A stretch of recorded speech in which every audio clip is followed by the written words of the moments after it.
Now, a lot of people wonder how seriously Butterbean has been taking fights lately. He doesn't seem to have the same intensity as he did a couple of years ago, as I mentioned. He already allegedly has a fight scheduled in Australia in a month against Bob Morovitz. He's also talking about fighting an MMA fight in the next couple of weeks in California. It's a very active schedule, but not a particularly beneficial schedule. And another that left hand hurt George a little bit. Linberger's jab was working real well, but that left hook from Butterbean hurt him a little bit. We'll see if George can regroup here. The power of Butterbean is very evident here. He looks like he's taking control of this round. Linberger is going to have to get that jab working again, or he's going to have to make a tough choice and decide if he wants to stand and trade with him. He's got some power of his own, but he can't let Butterbean. Oh, there was a nice right hand by George. I think Butterbean's bell was rung a little bit. Well, Butterbean was play acting there a little bit, but you know, it's almost funny because even if you aren't hurt and you play act, the common assumption is you don't do that unless you really are hurt, so it almost has the exact opposite effect of what you expect. Absolutely. Butterbean's chin is unquestioned, but George can punch. He has scored a lot of knockouts over some pretty decent fighters. I think Butterbean might have got under the skin of George a little bit. He's clowning, he's sort of taunting George a little bit. George is not active at all with the left jab, though, and that's what he's going to need to do if he's going to win this fight. George really needs to let his hands go when Butterbean drops his hands like that. Butterbean's not Muhammad Ali, he's not very fast, and George could be capitalizing when Butterbean's play acting like that. And George has very deceptive speed and pretty good power. He sparred with Dickie Ryan to get ready for this fight, and Dickie Ryan allegedly told promoter Fred Burns that this kid can definitely crack, referring to Linberger. Dickie Ryan's got a pretty darn good chin and one of the better ones in the Midwest. And that cut over Linberger's left eye is trickling again. Mike LaQuatra will have to do some work on that, but it does not appear to be a danger of having the contest stopped at this point. Well, in a 4-round fight, he's got one more round. I don't think referee Ernie Sharif's going to stop it at this stage unless it gets particularly worse, but Linberger is going to have to get more active. He does well when he pumps the jab, but he's not doing that enough in this round. And but it's still a very close fight. Bell. Butterbean's trying to steal the round. Linberger fires back.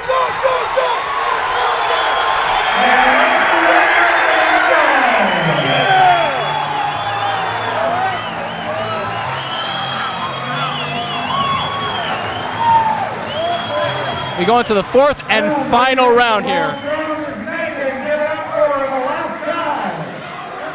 And this is going to be for NABC Super Heavyweight title. It's again Butterbean versus George Linberger. I'm glad I'm not a judge, David. It's very close. You could make an argument that Linberger pulled that last round out, or you could also make an argument that Butterbean won it, but this fight can go either way right now. I agree, and I think that both fighters are going to need to step it up because I believe you have it scored 2 rounds to 1 for Linberger. I have it scored 2 rounds to 1 for Butterbean. It could be easily 3 rounds to nothing for Linberger or 3 rounds to nothing for Butterbean.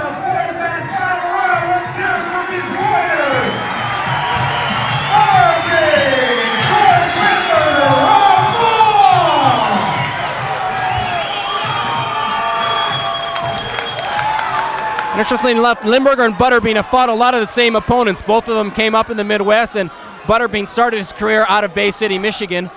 They fought Kevin Talon. Butterbean won 2 decisions over Talon and stopped him. Linberger stopped Kevin Talon twice. They fought Alan Smith. Butterbean stopped him in the 2nd. Alan Smith stopped Linberger in the 2nd round. And that's one place Linberger doesn't want to be, is in the corner. Right, that massive weight of Butterbean, but George managed to spin him around, and he did practice that with some big heavyweights in the gym. So that's the first time Butterbean has tried to bull him in the corner like that, and Linberger was able to turn him around, which he practiced. There's some nice jabs by Linberger. And those are the jabs that are going to make a difference in this fight.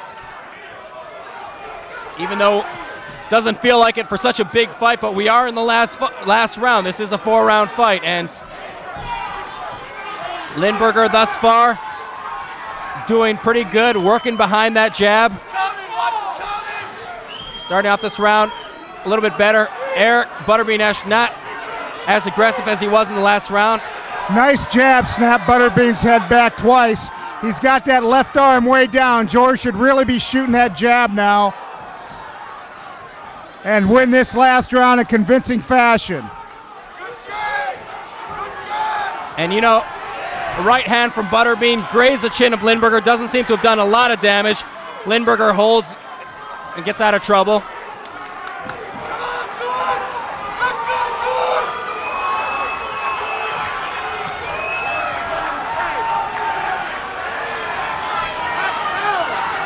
Well, George really needs to let his hands go just like that and beat Butterbean to the punch. Butterbean is a classic counter puncher when he's not trying to bum rush you, and George is giving him a chance to get off. He really needs to shoot that jab and finish hard here to pull this, make sure he gets the decision.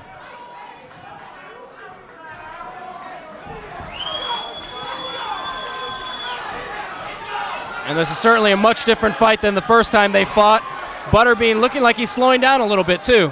Absolutely. George had the famous Vegas stage fright that first time, I think. He just got caught early. This is a much more competitive fight, and it's still anybody's fight. Butterbean talking to Linberger, but I think what he needs to be doing is punching if he wants to capture this round. His ears should tell him he's not in friendly territory. Absolutely. Butterbean's not used to this kind of a crowd being against him. 10 seconds to go, and a right hand. 10 seconds left, Linberger. and they're duking it out now. George weathered that right hand. He's trying to tie it, and that's the end of the fight.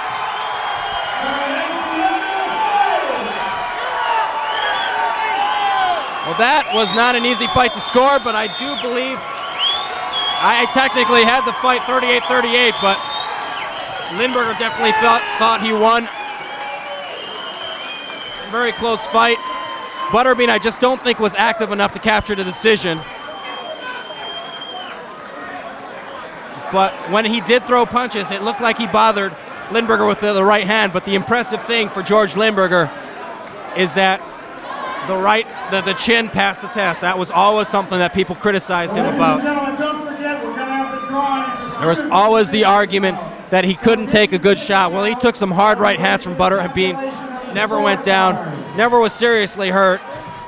I think it was a good performance for George Linberger. As I mentioned, I had the fight scored 38-38, 2 rounds apiece. But certainly a decision that could go to George.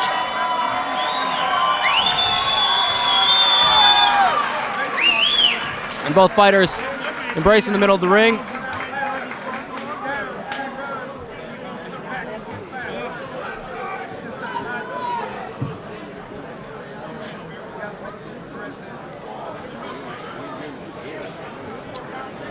And Butterbean still is talking about fighting in a month in Australia.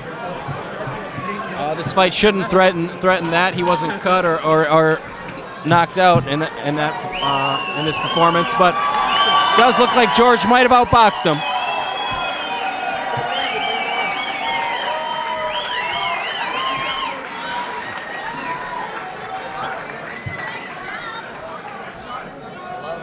And George playing to the crowd.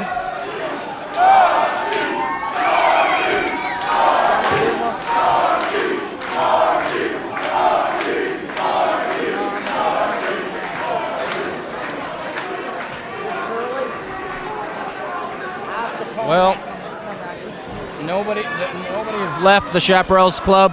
The decision, everybody realizes this is going to be a close decision. There's no clear winner here.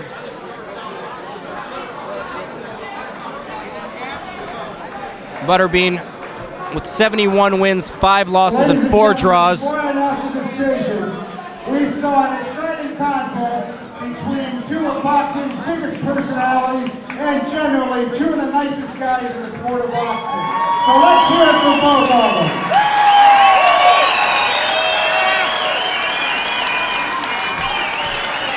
And after the 4 exciting rounds of boxing, we go to the scorecards, and we have a split decision. Judge Harry Arroyo scores the bout 39-37 for Butterbean. Judge Jim Price scores it 39-37 for George Linberger. And Judge Gene Glenn breaks the tie and casts a deciding vote with a score of 39-37 for your winner by split decision, George the